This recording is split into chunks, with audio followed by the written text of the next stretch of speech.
Welcome to another episode of Ask the Zamboni Experts. My name is Brandon Radeke, Regional Sales and Product Manager for the Zamboni Company. I'm also joined by my counterpart, Logan Wescott, Regional Sales Manager for the Zamboni Company as well. Today, we are joined by Nick and Chris Cotsilis, who are both NHL ice technicians as well as brothers. So welcome, guys, to the show. Thanks for having us. Thanks for sure. We're going to talk a little bit about you guys and kind of what you've done in the industry, but first I'll kind of let you guys introduce yourselves, but we'll start off with the two-time Stanley Cup champion. Am I correct on that, Nick? It's two times. Two times. Why don't you introduce yourself? Name's Nick Cotsilis. Been driving Zamboni since 1997. Work for the Blackhawks currently, and I've also worked in a couple other states. And Chris? My name is Chris Cotsilis. Currently work with the Vegas Golden Knights. I've worked in Illinois and Utah as well, driven Zambonis in both of those states.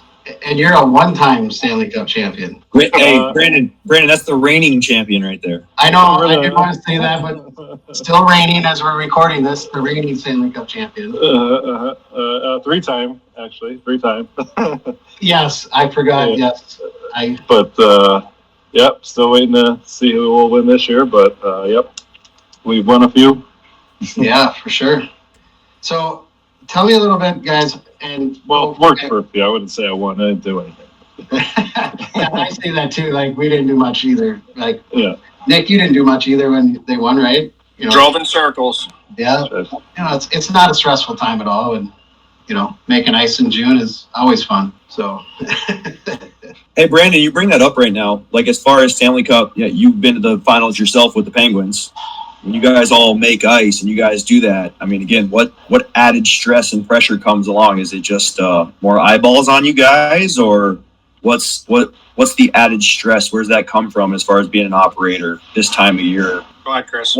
I mean, it's a little nerve-wracking because, yeah, everybody's looking at you, want to see your product and make sure you don't miss a spot. But it's more exciting, too, because everyone's watching you do what you're supposed to be doing, and as all Zam drivers are proud to make ice, and you know, as all eyes are on you, you get nervous, but once you get going, it's you want to make a good product.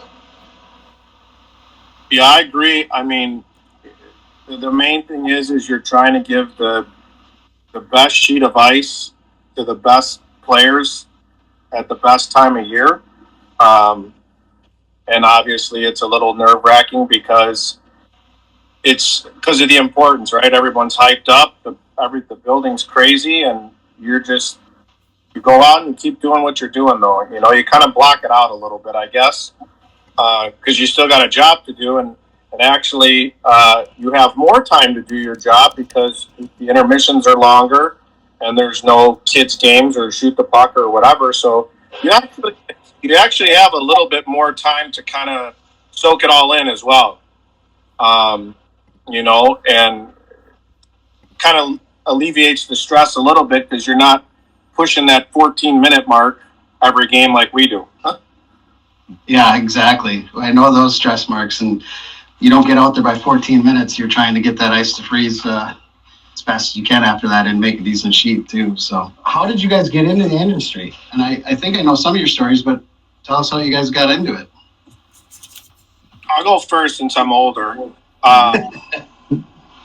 Basically, you know, we played hockey as kids, and we actually made a rink. I don't know if Chris remembers. He might. With my dad in our backyard, not real big, but we froze the backyard, and you know, it kind of started. It's like a little square. This is like a big square. A little square. I think it was probably backyard. 8-ish, 7-ish. Chris was probably like 2, 3, somewhere in that area, 4, somewhere in that area, right? And you know, he just freaked back. Mom and Dad knew where we were, and you know, it was nice, and you know, it kind of started from there, right? And then you play hockey as a kid, and you go on the ponds, and you know, wherever else, and then you go start working at a rink. You know, for me personally, it was, I never wanted like a real job, I guess. You know, it was, hey, I'll go work at an ice rink, sure.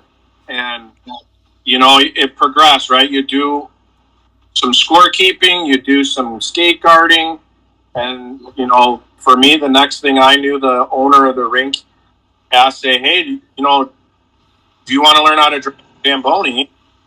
I mean, the answer was completely obvious, and, you know, it just took off from there, I guess, for me.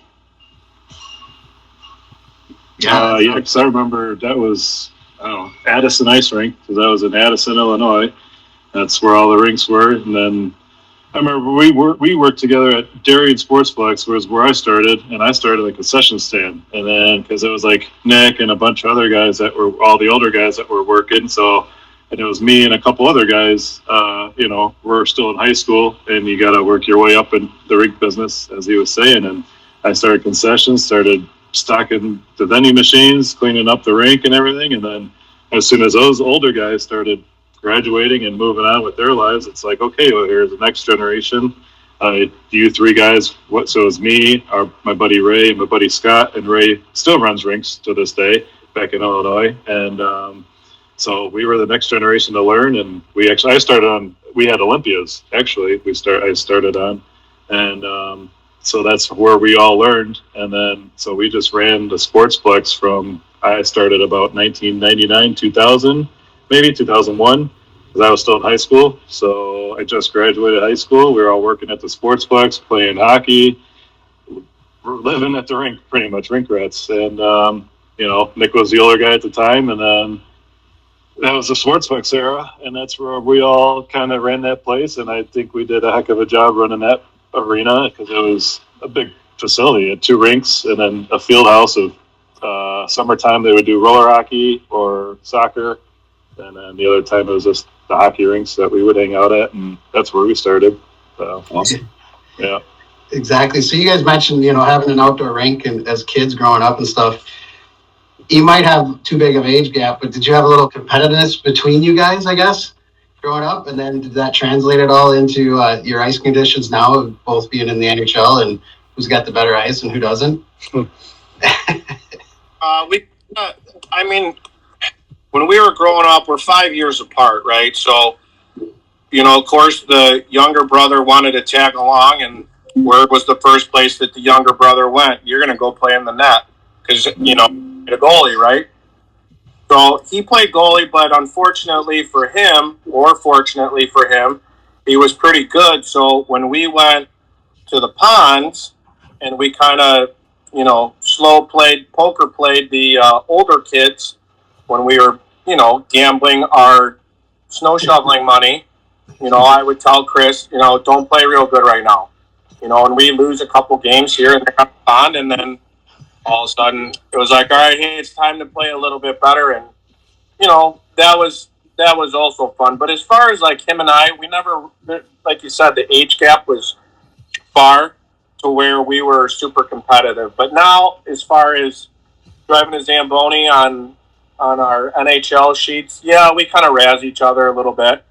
But I mean, it's all in good fun. Of course, I'm cheering for him, and he worked here for a little bit on the ice crew for the Hawks until he got the call to Vegas. So, you know, he's been doing ice condition stuff for quite a while, actually. Yeah. Oh, that makes sense.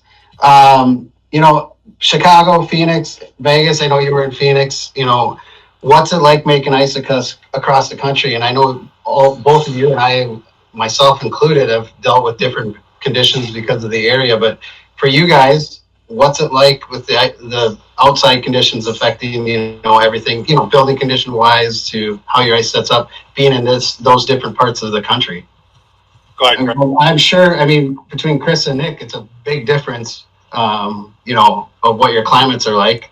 You know, it affects you guys greatly. So, you know, what are some of the things you have to deal with, both of you guys? Go ahead, Chris. Yeah, right now, 100 degrees here. So it's a little warm. So it all depends on your facility. So T-Mobile, they have their team down there as well. So for that ice, they have their team that monitors that facility, and they do a great job making sure they have the best conditions down there. as well. But for, a regular community rink, it's hot, so you just want to make sure. I mean, there's no humidity here. So that's a good side, but also you kind of still need that dew in the rink to make it, make your ice a little sticky. I'm not saying it's easy, but it's easier out here in the desert to make it, because in the winter it's cold. People don't think it gets cold here, but it's cold. And with that dry, cold air too, you just pull that into the arenas, and your facility's cold, and you get a nice sheet here. So we're fortunate with that. Obviously, based on also the arena doesn't get used as much as United Center with the events, changeovers. From UFC fight to a Knights game on a Saturday night to a Sunday, UFC's out of there by 6-7 a.m. and then their TMA team can go in and do their part.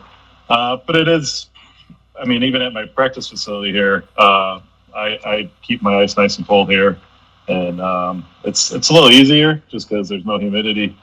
But there's struggles in the summer. Of course, it gets hot, but during the hockey season, we're lucky that it's no humidity. Yeah, I would say, just to interrupt here a little bit, but I'd say humidity is probably your biggest factor when it comes to a good sheet of ice, and that's what I've experienced. And you're very fortunate to have that. No humidity. Yes, you have the high heat loads, but it's I would rather have that than the humidity. It seems to be the worst. Now, Nick, you're in a climate that's obviously, you have a busy building with an NBA team, as well as multi concerts and other events, plus a hockey team, and then trying to keep your building conditions perfect. So, do you guys handle it well, or any tricks of the trade you guys do there? I would just say one thing as far as during the season, like you mentioned, we pretty much only get the ice on game days now because we're so busy. We'll have something, and we're doing 6 or 7 conversions a week. And, we really only get the ice either after a Bulls game or after a concert. So as far as what we're trying to, as far as a trick, I would say we keep our ice thicker than most buildings. Yeah. What melts faster, a small ice cube or a big ice cube? So, so we keep it thicker, right? And we got to cut all that stuff that falls through, the decking, because before you know it, it's gone. And, as far as tricks with the ZAM, you got that valve that's closest to you, and it opens and it closes. And sometimes you can't open it up full blast. You just can't. Like you said, with the humidity, we deal with that all year round. And especially when we were making deep runs into the playoff, even with the extra time that we were getting for the intermission, still real hard to get it full blast with the water. It just is. It just won't set up. So, plus you got 20,000 people at 98.6 degrees, so you got a heat load there. Plus, all those people are screaming and yelling, so you got that second heat load. It's tough, right? And it's all humidity, exactly what you said. And so with this, cut back on the water, and cut a little bit more than we would normally cut. Yeah. And then you got to deal with trying to get that back on what you cut off because of how busy your schedule is. So, yeah, that's definitely a fine tune trying to keep your ice depth where you need it and with no time. So you got to be careful what you cut and everything. But you guys seem to have it down pretty well there. So, well, we're almost forced to, right? Like with me and Dan, we're almost forced to have it as well oiled as we possibly can, and try, and when we do get that open day, it's either a temper day or a bill day. And there's no we never cut it down day. You're not breaking up. I think no one ever cuts it down. You always flood and making sure you have enough product that you can cut down.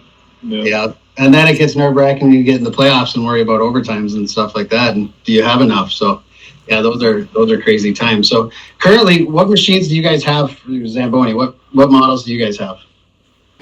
I got 546s here.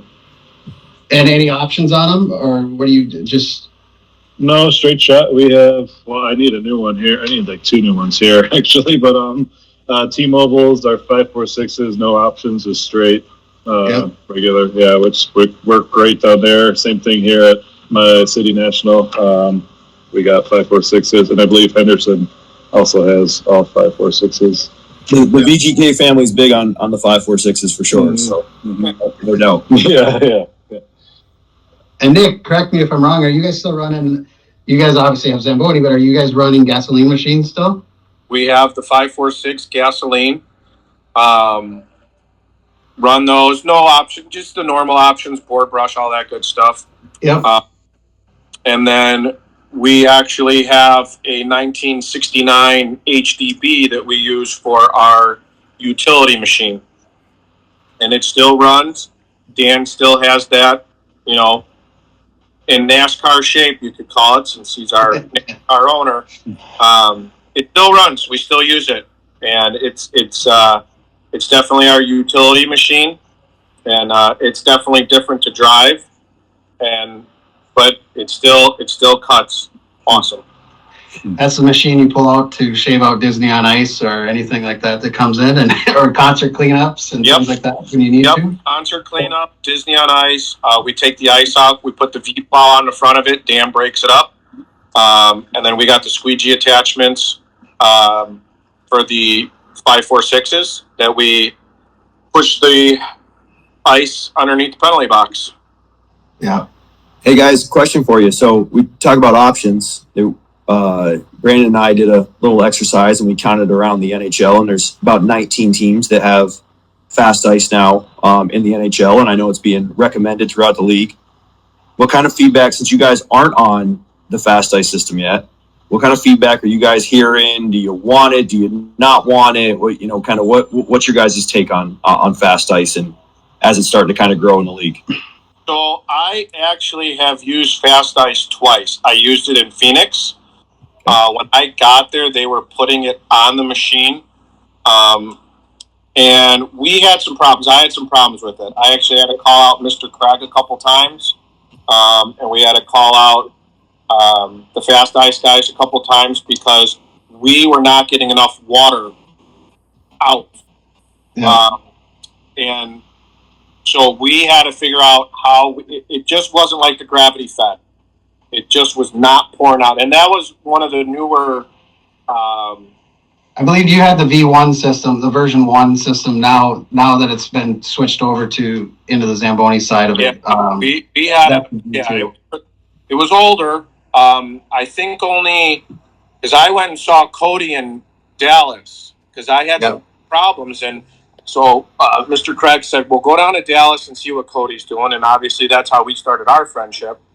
And their machine was set up just a little bit different, but we found some kinks in the whole fast ice, and then we actually had it here when I got to Chicago. We actually had it, but we also had the gravity system was still attached. Yep. So if we needed to do some massive flooding, we could just use the gravity system. Kind of the same issues.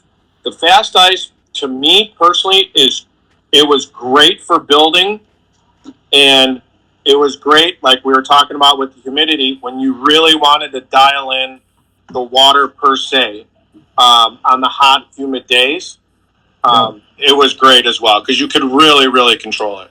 Yeah, and the newer model now, the version 2 does have that option. You still are able to use your normal flood rag if you want to, as well as your fast ice system, and you can really it's more detailed of how you dial it in, and like you said, you can make your water level as much as you want. But yeah, it's definitely it's moving throughout the league quite heavily right now, and it's a game changer, I think. Appreciate your honesty there too, because again, obviously we're not perfect by any means, and things are evolving and getting better. And you mentioned Cody Bateman. I mean, again, he's a great resource. That guy knows probably as much about fast ice as anybody in the world right now. So he's definitely a great resource to have. But Yeah, these things are constantly Don't improving. pump Here's what I hear. it up too much. Yeah. Don't pump Cody up too much. That's too much for Cody. That's enough. Too much. That's enough. Him. No, I'm kidding. No, you know he does. He really helped me on it because, like I said, I kind of was going into it blind. And my first, when I got to Phoenix, it was like, no, this is what we have. And I go, well, can we put the gravity system on just in case? And you know, whatever. We had some issues there, but we worked through it, right? Like we like I said, Mr. Craig had to come down a couple times, and we had some pretty long conversations with the installers about, hey, we're not getting enough product out, Yeah. you know, and you know, we finally got it. I would say about 80% dialed in to where you could get a really, really good flood on, you know. Yeah. Yeah, and I think it's refined quite a bit since you've been in Phoenix. How long have you been in Chicago for now, Nick? 13. Yeah, so it's definitely changed a lot since then. But no, it's a work in progress, and I think teams are liking it. But Chris, what are your thoughts on any of the options? I've never used it. I've never tried it. I'm open to it. I know Bill down at T-Mobile, I know he wants to adventure and try it out. I mean, I'm old school. I've only done just normal Zamboni stuff, so I've never experienced it. So Yeah, for sure. I don't know yet. It's a little weird first time using it, and you don't have to. I'm open to learning, of course. So Yeah, exactly. I see how the level stick and everything. Everybody has all the cool stuff. I'm like, I want to kind of learn, but I'm just old school. You know? Yeah, exactly. It's nice because there's some features on it now that it has your speed of the machine, and it has some of that, so you can really try and get your consistent speed and you know, precise water flow and things like that. So there's a lot of things that I think have changed since version 1, but you know, it is something to definitely take a chance when you get to look at it and just see how it is. Because when I was with Pittsburgh just before this, we ordered 4 machines with it and absolutely loved it. So it's definitely become really nice. So this isn't a sales speech though. So we're just No. I'm always willing to try it, but yeah, Bill wants one T-Mobile. So I think we know a guy close to Bill that can walk down the street and talk to Bill. So that might be happening. So yeah. You know, kind of lighten it up a little bit. So you know, you guys have been in. We talked about the Stanley Cup a little bit, but what are some of the memorable times working on the ice or behind the scenes? Obviously, the Stanley Cup is one, but is there any stories that stick out? Anything unique that people would enjoy hearing? Just a quick little tidbit about or something? And I have a story to tell after this, so about Nick. But. Oh boy. I mean, I guess looking back at it now, you know, our time with the Hawks, of course, it was just special. Just being that close to the action, doing it all together. Being behind the scenes that nobody really sees is just us working and doing what we've been doing since we were kids, and then just trying to, you know, help the teams and just the teams that we had with us, the camaraderie with the ice crew, like the girls, ice crew girls, ice crew guys, just our team that we had just working with us made our time, you know, more special too, because not just us as brothers, but there were father-son pairings, there was other brothers, there's cousins, and we all were just a family in Chicago for that time, and everybody worked their butts off just to win our championships. But that was just a time there, and meeting all the team, all the guys and everything, and hanging out with them and knowing everybody through that time. And nobody sees that and there's still guys at UNICEF that I work with, Nick, and I still talk to all the guys and all the girls still to this day. Everyone's gone on, families, and